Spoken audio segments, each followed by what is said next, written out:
Of all the days in Holy Week, this is one of the most poignant. On another significant occasion, we've been told in John's Gospel that Jesus' time has not yet come. He was not yet ready. We were not yet ready. The world was not yet ready. God was not yet ready. But today, all this has changed. Gathered there in the upper room with his disciples, Jesus declares, now the Son of Man has been glorified, and God has been glorified in him. So what has changed? Why now? Why not before or some other time or even some other place? Why here? The difference is that it was night. 3 of the coldest, loneliest words in Scripture. It was night. It was into the darkness and under the cloak of darkness that Judas went to do his deed of betrayal. We can all remember a time when we were afraid of the dark. Perhaps on occasion we still are. When alone in the unknown or even the well-known, we can sometimes catch a glimpse of the fear of the dark that kept us awake as children.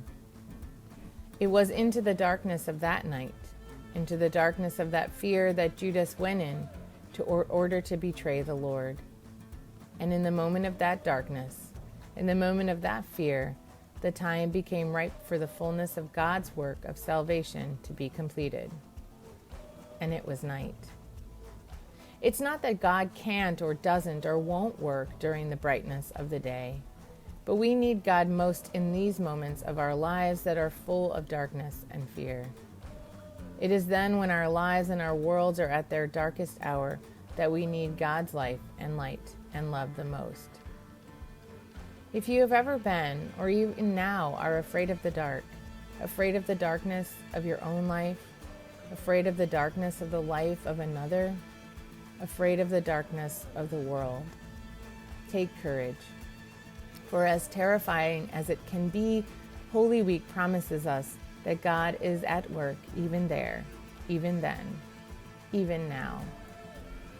We only know the relief of dawn when the terrors of the night had kept us awake. We only know the joy of resurrection when the fear of darkness has clutched our hearts. But even there, even then, even now, God is at work in your life. Take courage.